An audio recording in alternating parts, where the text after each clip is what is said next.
جەمال نەبەز و نەمەکەی ڕاسێڵ. دکتۆر جەمال نەبەس کەسایەتێکی ئەکادمی پڕخزمەتی کوردە کە لە چەند ڕشتەیەکی جیاوازدا کاری گەورەی بۆ گەلی کورد کردووە. یەکەم کەسە بە زمانی کوردی کتێبی دەربارەی فیزیا نووسیبێت، دەربارەی کۆمەڵگە و مێژووی کورد و زمانی کوردی لێکۆڵینەوە و بەرهەمی جیاوازی هەیە.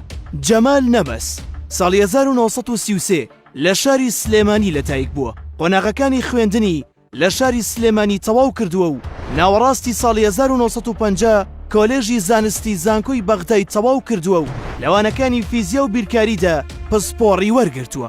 لە هەولێر و کەرکووک و بەغداد و بەسڕا مامۆستا بووە. بۆ گفتوگۆی ئەکادیمی دەربارەی پرسی کورد چووەتە سووریا و ئێران. ساڵی 1962 بە یەکجاری کوردستانی بەجێهێشتووە. سەرەتا چووەتە سویسرا، دواتر لە وڵاتی ئەڵمانیا گیرساوەتەوە. لە زانکۆکانی ئەڵمانیادا درێژەی بە خوێندن داوە و لە ڕشتەکانی زانستی ئوسوڵی خوێندنی ئیسلامی و ئێرانی و زانستی سیاست و ڕۆژنامەگەری و یاسادا خوێندوویەتی و دواتر وەک مامۆستای زانکۆ لە زانکۆکانی ئەو وڵاتە و ناوەندەکانی توێژینەوەی زانستی و پەیمانگاکانی زمان و وەرگێڕان خزمەتی کردووە. ئەم زانایی کورد تەنیا بە خزمەتەکانی خۆیەوە نەوەستاوە بۆ مێژووی کورد و زمانی کوردی، بەڵکو هەوڵی داوە جیهان لە دۆزی کورد بە ئاگا بهێنێت.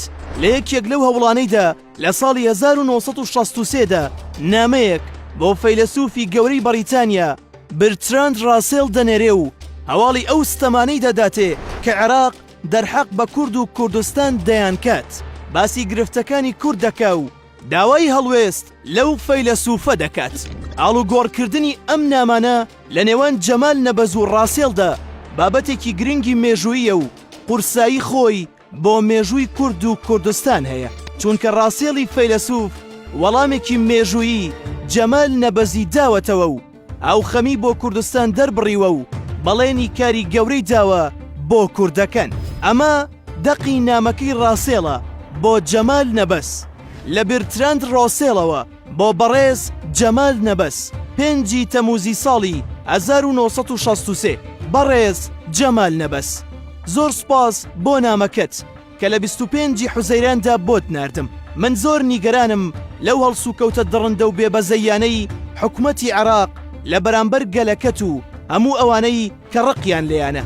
ئاگاداری ئەو هەموو ڕەنج و نەهامەتیە ڕۆح پڕوکێنانم کە خەڵکی کورد لە هەموو ئەو وڵاتانەی کە ئێوە ئاماژەی پێ دەکەن و بینیویانە و کردویانە.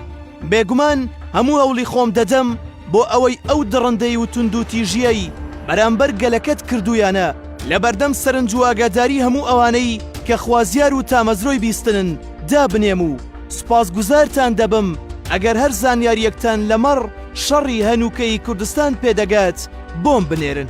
هیوادارم لە داهاتوویەکی نزیکدا نوێنەرێک بۆ عێراق بنێرم بۆ لێکۆڵینەوەی ڕاستەوخۆ دەربارەی بارودۆخی ئەو وڵاتە. لەگەڵ ڕێزی زۆردا، برتراند راسێڵ. دکتۆر جەمال نەبەس خاوەنی 6 کتێب و بەرهەمی سەنگینی ناو کتێبخانەی کوردیە کە بۆ هەتایە لێکۆڵەر و مێژوونووس و ئەکادیمیەکانی کورد ناچارن بگەڕێنەوە بۆ نووسین و بەرهەمە گرنگەکانی ئەم کەسایەتیە. ئەم زانە ماندووەی ئێمە ڕۆژی 8 دوانزەی 2018 لە ئەڵمانیا کۆچی دوایی کرد و خاڵێکی بۆ کۆتا ڕستەکانی ژیانی خۆی بە تەواوەتی دانە.